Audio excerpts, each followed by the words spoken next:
합독하겠습니다. 시편 50편 23절 839쪽에 나와 있습니다. 839쪽 우리 같이 읽습니다. 감사로 제사를 드리는 자가 나를 영화롭게 한다니 그의 행위를 옳게 하는 자에게 내가 하나님의 구원을 보이리라. 아멘. 11월의 품성은 감사입니다. 감사의 음성을 회복하라. 우리가 추수감사절도 있고 또 한 해를 마감하는 시즌이고 또 그래서 우리 자신을 감사하는 또 평생 감사의 음성으로 하나님과 동행하는 저와 여러분 될 수 있기를 예수님 이름으로 축원합니다. 우리가 읽지 않았지만 23절 바로 앞에 22절이 무슨 말씀이 나오냐면 이렇게 되어 있습니다.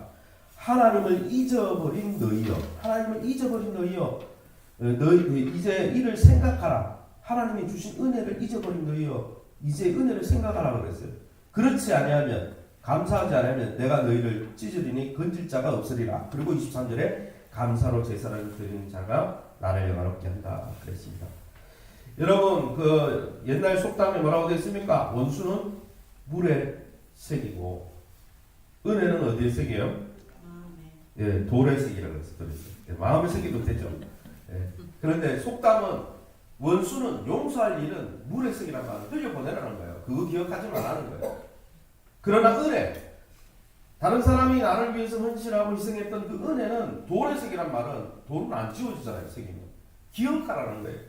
그래서 장마슈라는 사람은 감사는 은혜에 대한 마음의 기억이다 그랬어요. 감사는 딴 게 아니고 나에게 누군가 나를 위해서 헌신하고 수고해 줬던 것을 기억하는 행위라는 거예요.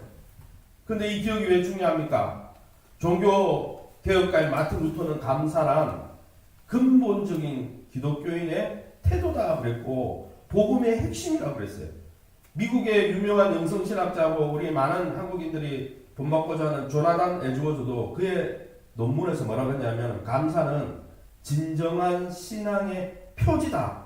신앙이 있는지 없는지 그 사람이 제대로 된 종교생활을 하고 있는지 안 하고 있는지 뭘 보면 안다? 감사를 보면 안다. 감사가 진짜 신앙의 표지라는 거예요. 왜요? 은혜를 기억하면서 사는데 여러분 기독교 신앙이 뭡니까? 하나님의 십자가 은혜를 붙드는 게 기독교 신앙인데 은혜를 항상 기억하면서 말과 행동으로 감사하는 그 사람이 진짜 신앙생활을 하는 거예요. 사랑하는 성도 여러분, 저와 여러분이 감사 없는 이 시대에 요즘은 어떻습니까? 부모의 은혜에도 감사할 줄 모르고 스승의 은혜에도 감사할 줄 모르고 영적 지도자나 위정자나 남편이나 베푼 은혜를 감사할 줄 몰라요. 안 해준 것만 기억해. 그렇다가 어떻게 합니까? 감사를 안 할 뿐 아니라 불평하는 시대잖아요. 이런 불평의 시대에 감사의 영성을 회복하고 하나님 주신 것들, 하나님 주신 환경에 대해서 감사하다가 더 큰 감사의 주인공이 다 되시기를 예수 이름으로 축원합니다. 그러면 감사가 뭘까요? 감사. 이 11월에 우리 추수감사절을 앞두고 감사는 뭡니까? 세번역 성경에 다시 한번 읽어보겠습니다. 이렇게 되어 있습니다. 우리 같이 읽어볼게요. 감사하는 마음으로 제물을 바치는 사람이 나에게 영광을 돌리는 사람이니 올바른 길을 걷는 사람에게 내가 나의 구원을 보여주겠다. 예, 감사를 노란 글씨로 뭐라 되어 있어요? 감사하는 게 물론 감사로 감사 제물을 바칠 뿐 아니라 감사하는 입술, 하나님 앞에 감사하는 게 어떤 행위냐? 올바른 길을 걷는 거라고 그랬어요. 하나님을 볼 때 올바른 삶이 뭡니까? 감사하는 겁니다. 할렐루야. 그래서 하나님의 소원이 있어요. 여기에는 올바른 길 돼 있는데 원래는 뭐라고 돼 있냐면 원래 성경에는 옳게 하는 자 돼 있는데 이게 원문에는 의라는 표현으로 돼 있어요. 하나님 앞에 하나님 보실 때 의, 차디크라는 이 단어는 옳다라는 표현입니다. 하나님이 볼 때 옳은 삶의 기준이 뭐냐? 하나님의 은혜를 기억하고 주변 사람들이 베풀어주는 은혜를 기억하면서 감사하는 게 진짜 하나님이 기뻐하는 삶이고 하나님이 원하고 소원하는 삶이 감사라는 거예요. 할렐루야. 감사의 반대가 뭡니까? 불평도 감사의 반대지만 감사 없음. 감사해야 되는데 감사 표현 안 하는 것. 그게 하나님 앞에서 감사든 주변 사람들에 대한 감사든 감사를 표현 안 하는 것. 그게 감사의 반대말이에요. 그건 하나님이 원하는 게 아니에요. 죄송한데. 여러분 감사는 뭐 하는 거라고 그랬어요? 감사하면 그것이 하나님 올바른 길을 걷는 것이고 하나님이 기뻐하는 길을 걷는 것이고 그렇게 감사하는 게 나에게 영광을 돌리는 거라고 그랬어요. 왜 영광을 돌리는 겁니까? 뒤로 넘겨주세요. 감사의 정의가 뭐길래? 우리 같이 한번 감사의 정의를 한번 더 읽어봅시다. 시작. 하나님과 다른 사람이 내 삶에 어떻게 혜택을 주어들지 뭐 하는 거예요? 말과 행동으로 알려주는 거예요. 말로 퍼뜨리는 거예요. 하나님이 이런 거 해줬어. 부모님이 이런 거 해줬어. 우리 남편이 영적 지도자가 또 위정자가 직장의 상사가 나에게 이런 거 해줬다. 해준 거는 기억 안 하죠. 안 해준 것만 기억하지. 그러니까 불평하는 거 아니에요. 하나님 앞에서 마찬가지고 사람들 앞에서 마찬가지고. 그런데 감사는 우리에게 베풀어 준 하나님이 베풀어 줬던 주변의 사람들이 베풀어 줬던 그 혜택을 꼭 기억하고 있다가 가만히 있는 게 아니고 입 닫고 있는 게 아니고 말로 그 사람에게 하나님에게 또 그 베풀어 준 권위자나 주변 사람들에게 알려주는 말로 알려주고 행동으로 알려주니까 여러분 다시 앞쪽에 넘어오면 감사하는 사람이 하나님께 앞쪽에 넘겨주세요. 다시 앞에 구절 감사하는 사람이 뭐 하는 거라고요? 나에게 영광을 돌리는 사람이다. 여러분 11조 봉사도 하나님께 영광 돌리는 거지만 11조 하고 봉사 많이 하면요 자기 자랑하는 사람 많습니다. 교회 안에서 내가 11조 이만큼 했는데 나를 왜 이렇게 무시하나. 자기 의로 생각하는 사람 많아요. 봉사를 이만큼 했는데 자기 자랑하는 사람이 있어요. 그러나 여러분 감사가 하나님 진짜 영광 돌리는 거예요. 할렐루야. 하나님이 베풀어준 걸 기억하고 있다가 그거 나한테 너무 고마웠다고 말로 행동은 뭡니까? 이렇게 11조나 봉사 사실 우리가 왜 섬깁니까? 하나님이 예수님을 통해 우리 섬겨줬으니까 너무 감사해서 섬기는 거예요. 구원받으려고 섬기는 것도 아니고 다른 사람한테 자랑하려고 섬기는 것도 아니에요. 감사해서 섬기는 거예요. 할렐루야. 그러면 자랑할 게 없죠. 그죠? 그리고 여러분 이렇게 감사를 많이 하고 감사를 통해서 하나님이 주신 은혜를 자꾸 드러내면서 하나님께 영광 돌리는 사람은 어떻게 됩니까? 나의 구원을 보여주겠다고 했어요. 또 다른 감사의 제목을 주겠다. 내가 또 다른 은혜를 베풀어 주겠다. 또 다른 구원을 베풀어 주겠다. 네가 자꾸 나한테 감사하다고 그러고 네가 준 은혜를 자꾸 기억하니까 더 큰 은혜를 줘가지고 나를 항상 기억하게 해주겠다. 여러분 구원은 누가 받는 겁니까? 하나님 앞에 감사하는 사람이 받는 거예요. 하나님의 은혜를 기억하고 말과 행동으로 알려주는 사람이 받는 거예요. 할렐루야. 그런데 저와 여러분이 감사 연습을 회복하시기 바랍니다. 사단은요 자꾸 불평하게 만들어요. 감사 안 해요. 감사해야 되는데.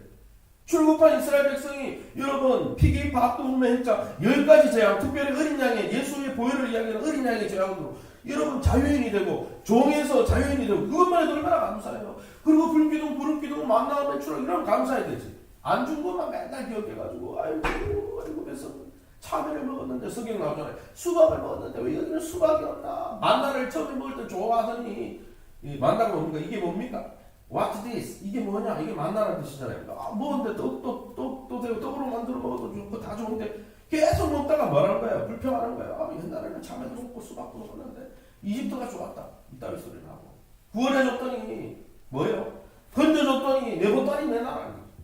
건져준 은혜에 감사해야지. 감사 안 하던 사람들 다 어떻게 됐습니까? 가나안 땅에 하나님 주신 약속의 축복을 못 누렸어요. 요소 관련만이 들어갔어요. 왜요? 감사하니까. 할렐루야. 그리고 여러분 감사가 무엇입니까? 다시 한번 보겠습니다. 다시 한번 우리 감사의 정의를 다시 한번 읽어보겠습니다. 감사하지 않으면요 불평이 생기는 거예요. 감사 없음. 같이 읽어봅시다. 시작. 하나님과 다른 사람이 내 삶에 어떻게 혜택을 주었는지 말과 행동으로 알려줘야 됩니다. 안 알려주면 그건 감사 없음이에요. 감사 안 하면 나중에 어떻게 되는지 압니까? 불평이 생깁니다. 그래서 말로 알려주고 행동으로 알려주고 섬김을 통해 알려주고. 그뿐 아니라 여러분 감사가 또 뭐라고 정의되어 있습니까? 이렇게 정의되어 있어요. 이거는 성경을 좀 정리해 보니까 이렇게 정리되어 있더라고요. 같이 읽어봅시다. 시작. 하나님과 다른 사람들이 내 인생의 유익을 가져다 준 방법에 대해서 어떻게 가져주는지 하나님과 다른 사람들에게 진심에서 우러난 고마움을 왜 하는 거예요? 표시하는 것. 고마움을 표현해야 돼요. 표현하는 게 감사하지 입으로 못하고 다 알아서 하겠지. 감사한 줄 알겠지. 표현 안 하면 모르는 거예요. 부모님의 은혜 어떻게 됩니까? 감사 표현을 해야 되는 거예요. 고맙다고 감사하다고 말로 알려드리고 감사 편지를 쓰든지 이렇게 해야 부모님이 아는 거지. 부모님은 다 내 마음 알겠지. 감사 없는 건데 그러다 보면 나중에 어떻게 됩니까? 부모가 안 해준 것만 불평하는 거예요. 우리가 참 개인주의적이죠. 사람은요 자기 중심적이에요. 다른 사람이 하나님이 베풀어 준 은혜는 기억 안 하고 나한테 안 해준 것만 기억하고. 아담과 하와가요 하나님이 안 준 것만 기억하다가 망했잖아요. 선악과만 안 줬거든. 감사할 게 천지 얼마나 많아요. 온 나무를 다 먹으라 그랬거든. 다 먹어라. 선악과 빼고는 생명 나무도 뭐든 다 먹어라. 다 너네 마음대로 이름을 지어라 그러는데 그거는 생각 안 하고 안 준 것만 딱 생각하니까 그냥 시험에 빠진 거잖아요. 근데 여러분 감사가 없으면 죄에 빠지는 거예요. 그럼 이렇게 감사를 명령하시는 하나님은 어떤 분이실까요? 우리가 여호수아 5장 14, 15절을 우리 같이 한번 읽어봅니다. 시작. 그가 이르되 아니라 나는 여호와의 군대 장관으로 지금 왔느니라 하는지라. 여호수아가 얼굴을 땅에 대고 엎드려 절하고 그에게 이르되 내 주여 종에게 무슨 말씀을 하려 하시나이까. 여호와의 군대 대장이 여호수아에게 이르되 내 발에서 신을 벗으라. 내가 선 곳은 거룩하니라 하니 여호수아가 그대로 행하니라. 아멘. 이 부분 아시죠? 여러분 여리고성 점령하려고 이제 여호수아 성을 쳤네 여리 이제 질문하려고 그러는데 하나님의 군대 장관, 다른 말로 하면 하나님의 임재, 하나님의 영, 하나님의 사자가 나타난 거예요. 사자가 나타나서 어떻게 했습니까? 여호수아가 얼굴을 땅에 파묻고 엎드려 절하고 하나님 앞에 존경하고 네 발에 신을 벗으라 그러니까 신을 벗었어요. 사랑하는 성도 여러분, 하나님은 우리의 주인이십니다. 할렐루야. 우리의 삶의 군대 대장으로 임재하셔서 우리에게 경배받으셔야 될 분이에요. 할렐루야. 하나님은 여호와의 군대를 통솔하시는 최고 사령관이십니다. 할렐루야. 그러기에 여러분 하나님이 우리에게 요구하는 게 뭡니까? 얼굴을 땅에 대고 엎드려 절하라는 거예요. 하나님 앞에 하나님이 베푸시는 은혜와 능력과 그 승리 앞에 끝없는 존경과 거룩함으로 하나님을 존중하라는 거예요. 15절에 그 더러운 발에서 내 신을 벗으라. 이것도 존중의 의미죠. 여러분 하나님이 기뻐하는 게 뭡니까? 하나님은 그 군대를 이끄시고 우리의 영적 전쟁 가운데 개입하시고 우리에게 승리를 주는 분입니다. 할렐루야. 우리의 안녕과 승리를 위해서 지금도 예수 그리스도 안에서 성령 안에서 일하고 계신 분이십니다. 그 하나님께 여러분 우리가 해야 될 게 뭡니까? 경배하는 거예요. 그 하나님 앞에 감사하는 거예요. 그 하나님 앞에 우리의 신을 벗는 거예요. 하나님은 우리의 주인 되셔서 지금도 역사하고 계신데 우리가 끝없이 존경하고 주님을 존중하길 원하신다는 것입니다. 그렇게 사랑하는 성도 여러분, 저와 여러분이 이 새벽에 무엇을 기도해야 될까요? 목사님, 감사에 왜 갑자기 존중입니까? 한번 따라합시다. 감사에 가장 중요한 방법이 존중하는 것이다. 내가 그분에게 진짜 감사하고 그분이 너무 좋고 그분이 해줄 게 너무 좋으면 그분을 존중할까요? 안 할까요? 존중하기로. 내가 감사하다고 생각하는데 그 사람 무시하고 경멸하는 사람은 아무도 없어요. 그러게 여러분 진짜 감사는 하나님께 감사하다면 하나님을 존중해 주는 겁니다. 하나님을 예배하는 겁니다. 워십이 뭡니까? 워십은 영적으로는 예배하다는 뜻이지만 일반 단어로 바꾸면 리스펙트예요. 존중하다. worth라는 말이 가치라는 뜻인데 나에게 가장 소중한 분으로 높여드리다는 뜻이 워십이에요. 예배하다는데 그게 존중하다는 뜻입니다. 사랑하는 성도 여러분, 우리가 한평생 살면서 올 한해 살면서 내 고집과 하나님이 안 해준 것에 대한 원망 때문에 하나님이 많은 것을 베풀어 준 것에 대해서는 감사가 하나도 없고 안 해준 것만 다른 사람과 비교하면서 저 사람 저거 가졌는데 나는 왜 이거 안 해줘? 저 사람 벤츠 모는데 나는 왜 이거 안 해줘? 저 사람은 저를 사는데 나는 왜 이거 안 해줘? 안 해준 것만 계산하고 이미 주고 누리고 있는 것에 대해서는 여러분 감사하지 않고 고집과 원망 때문에 내 쓴마음 때문에 하나님을 존중하라. 내가 너를 도와주고 있잖아. 너의 군대 장관으로 와서 너의 전쟁에 개입하고 있잖아. 내가 너를 돌보고 있잖아. 네가 나한테 해야 될 게 뭐겠어? 나를 존중하는 거야. 나한테 감사하는 거야. 이렇게 말씀하시는 주님 앞에서 몹쓸 쓴마음과 원망의 신을 벗어 버리시기를 예수님의 이름으로 축원합니다. 아멘. 이 원망과 쓴마음과 감사 없는 삶을 벗어버리지 않으면 누가 역사요? 사단이가 역사요. 사단이가 찾아와서 뭐라고 했어요? 다 주느냐 선악과. 선악과만 안 줬거든. 선악과 다 먹으면 하나님처럼 된다. 감사 안 하니까 내가 하나님 되려고 그러고. 그러면 사랑하는 성도 여러분, 이런 하나님을 섬기는 우리가 어떻게 감사하면 좋겠습니까? 성경 베드로전서 2장 17절에는 그 감사의 방법을 이렇게 사도 베드로는 이렇게 설명해 주고 있습니다. 같이 보겠습니다. 무사람을 공경하며 형제를 사랑하며 하나님을 두려워하며 왕을 존대하라. 이 본문에 보면 B1, B2를 보세요. 성경의 핵심 사상이 뭡니까? 하나님을 사랑하고 이웃을 사랑하라. 여러분 여기 형제를 사랑하고 이웃을 사랑하라. 하나님 사랑하라. 여기에 나오는 단어로 쓰여졌기 때문에 이거는 사랑하라는 뜻입니다. 그러면 여러분 하나님을 사랑하는 방법이 뭡니까? 하나님을 사랑하는 방법이 뭐예요? 경외하는 거예요. 두려워한다는 말을 다른 한자로 쓰면 경외라는 뜻이죠. 경외를 다른 말로 하면 한번 따라합시다. 존중하다. 존중하다. 여러분 사랑하면 존중하게 돼 있습니다. 할렐루야.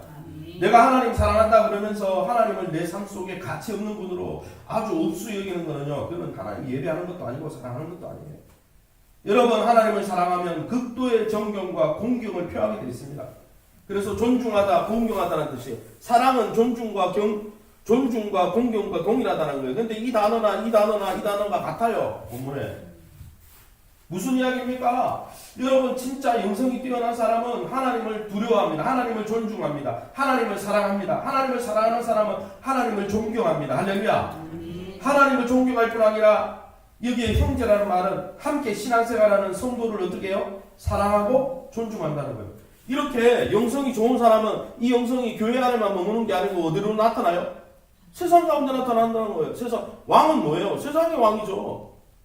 교회 안에 왕이 있어요? 아니요. 세상의 왕을 이야기하는 거예요. 무사람은 세상 사람들, 에브리원이니까 세상 사람들을 이야기하는 거예요. 여러분 하나님 앞에 감사하는 사람은 여러분 하나님을 두려워하고 존중합니다. 한번 따라합시다. 감사는 존중하는 것이다. 여러분 하나님 앞에 하나님을 정말 뜨겁게 사랑하고 하나님 앞에 감사하는 사람은 두려워 하나님을 경외하면서 존중하게 돼 있습니다. 할렐루야. 그런 존중하는 영성이 성도를 사랑하는 사랑으로 드러날 뿐 아니라 어떻게 드러나야 돼요? 세상에 나가서 왕을 존중하고 무사람을 존중하는 그런 모습으로 드러났다는 거예요. 사랑하는 성도 여러분, 중요한 게 있습니다. 여러분 세상의 왕은 누가 세웠고 우리가 살아가면서 만나는 무사람은 누가 만나게 하시고 세웠습니까? 하나님 하신 거예요. 이스라엘 백성들이 출애굽한 다음에 하나님을 직접적으로 원망하진 않았어요. 하나님께 욕한 사람은 없어요. 하나님을 세운 누구에게 욕했어요? 모세에게 욕했지. 또 하나님이 주신 환경에 대해서 욕했지. 여러분 우리가 살아가면서 우리는 관계라는 환경을 만납니다. 우리가 하나님을 직접적으로 욕하지 않더라도 하나님을 직접적으로 경멸하지 않더라도 우리 주변에 왕을 세우시고 우리 주변에 남편을 세우시고 아내를 세우시고 부모님을 세우시고 영적 지도를 세우시고 직장의 상사를 세우시고 왜 목사님 왜 그런 지도자들만 왜 이야기합니까? 그들을 통해 우리가 도움을 받잖아요. 부모님께 도움받지 자녀가 부모를 도웁니까? 태어나가지고 미성년자가? 아니죠. 영적 지도자가 성도에게 은혜를 공급하지 성도가 영적 지도자에게 은혜를 공급하는 그건 아니죠. 직장의 상사가 봉급을 주고 직장의 상사가 나에게 은혜를 주고 혜택을 주지. 여러분 내가 직장 상사에게 물론 직장 상사에게 내가 열심히 일해서 기업에 도움은 되지만 그러나 은혜를 주잖아요. 그런데 우리는 대부분 어떻게 생각합니까? 하나님의 은혜도 기억 안 하고 왕이 주신 은혜도 기억 안 하고 무사람 거기에 부모님도 들어가 있잖아. 기억 안 하고 존중 안 하고 감사 안 하고 왜요? 어차피 하나님께 감사 안 하고 있습니다. 사랑하는 성도 여러분 하나님께 감사하기 원하십니까? 하나님을 존중하시기 바랍니다. 하나님을 경외하시기 바랍니다. 여러분 하나님이 여러분의 혜택을 위해서 여러분을 도와주려고 부모님을 세웠는데 부모님께 감사하기 원하십니까? 부모님을 존중하시기 바랍니다. 그래서 내 부모를 공경하라고 하는 거예요. 하나님이 부모를 주셨거든. 부모를 통해 은혜를 베풀고 있거든요. 물론 부모님이 우리에게 상처 준 것도 많아요. 왜냐하면 부모님도 어릴 때 상처 받은 게 많아요. 안에 우리의 회복되지 않은 자아가 있으니까 미숙한 자아가 있으니까 상처 줄 때도 있지만 준 것도 많아요. 멈춰. 우리가 태어나서 이렇게 사는 게 누구 때문이에요? 1차적으로 부모님 때문이잖아요. 부모님이 어드바이스 해주고 중요한 결정했을 때 부모님이 어드바이스 해주고 부모님이 헌신해 주시고 제가 예전에 있던 그 교회 보니까 폐지를 주어가지고 그 늙은 노모가 꼬부랑 할머니 거의 90대인데 폐지 주어가지고 아들이 아직 제대로 된 직장을 못 다니니까 폐지 주는 그 30만 원 몇 년을 모은 걸 자기도 쓸 거 없는데 아들 왔다고 주더라고요. 왜 부모의 은혜 아닙니까? 여러분, 여러분을 위해서 수고하는 자들이 누가 있습니까? 여러분, 그래서 하나님에 대한 사랑과 존중은 주변에 세우신 관계라는 환경 속에서 존중과 공경으로 나타나야 되는 거예요. 내가 진짜 하나님 앞에 하나님을 경외하고 존중하고 사랑하면 하나님이 허락하신 환경에 대해서도 존중하고 사랑하게 돼 있어요. 그게 아니고 주변 사람들한테 내가 존중하지도 않고 감사하지도 않고 공경하지도 않고 그거는요 그 환경을 허락하신 하나님을 원망하는 거예요. 사실은. 사랑하는 성도 여러분, 우리를 인도하고 돌보시기 위해서 하나님이 세우신 특별한 관계들에 대해서 그 관계를 통해서 부으시는 혜택과 유익에 대해서 감사하고 있습니까? 십자가 은혜에 대해서는 감사하죠. 그러나 하나님이 주신 환경에 대해서는 감사 안 해요. 왜 이 땅에 환경을 줬냐? 여러분, 우리나라의 안전과 안녕을 위해서 수고하는 위정자들을 존중하시기 바랍니다. 그게 하나님께 감사하는 것입니다. 왜요? 그 사람 하나님 세웠거든요. 여러분, 여러분의 생명과 성장을 위해서 일하고 수고한 부모님을 공경하시기 바랍니다. 남편과 아내에게 존중하시기 바랍니다. 왜요? 그들을 통해 여러분에게 하나님이 공급하신 것들이 있거든요. 그걸 감사하는 거예요. 여러분의 영적 생명과 성장을 위해 수고하고 애쓰는 영적 지도자와 지도력이 있는 사람들을 존중하시고 공경하시기 바랍니다. 왜요? 그들을 통해 하나님의 은혜를 공급하고 계시거든요. 하나님은 그렇게 감사하는 사람, 존중하는 사람을 기뻐해서 그에게 더 큰 은혜를 보여준다는 거예요. 할렐루야. 제가 예전에 있었던 이야기 하나만 하고 마치겠습니다. 제가 예전에 이 교회에 올 때 제가 추천서를 써줬던 우리 대구에 제 위임식 때도 오셨는데 김영국 목사님, 그분은 이제 하양교회 때 한 100년 된 교회입니다. 120년쯤 됐겠네요 이제. 근데 그 교회인데 그 교회에 제가 사역자로 한 4년 있었어요. 청년 전문 사역자를 하고 있었어요. 뭐 1년에 400원씩 막 하니까 신문에도 나고 그러니까 사람의 마음이 어떻게 교만해지죠. 야, 나는 전문가다. 4년 동안 김영국 목사님을 통해서 하나님이 은혜를 베풀어 준 게 많았는데 자꾸 내가 높아지고 내가 나아지고 이러니까 어떻게 돼요? 옛날에는 나를 이런 큰 교회에 불러주시니 감사합니다 이랬는데 점점 불평하고 교만해지고 목사님 청년 사역이 못해서 알겠어. 이제 사역을 정리하고 다른 교회를 이제 옮기는 기간에서 사역을 정리하고 교회를 옮기게 될 때쯤 되면 불편해져요. 그 교회 목사님하고 대부분 불편해져요. 근데 하나님이 말씀하시는 거예요. 말씀 보는 거. 내가 김영구 목사를 통해서 4년 동안 너에게 베풀어준 은혜에 감사했느냐? 네가 지금 다른 사역자를 구한다고 그 목사님을 원망하고 그 목사님에 대해서 불평하고 그 교회가 베풀어준 은혜에 대해서 불평하고 감사하지 않고 있지 않느냐? 그 사람을 내가 세웠는데 내가 너를 지도하기 위해서 너를 부교육자 세워가지고 너에게 가르치고 지도하기 위해서 내가 세웠는데 감사해 받느냐? 회개했어요.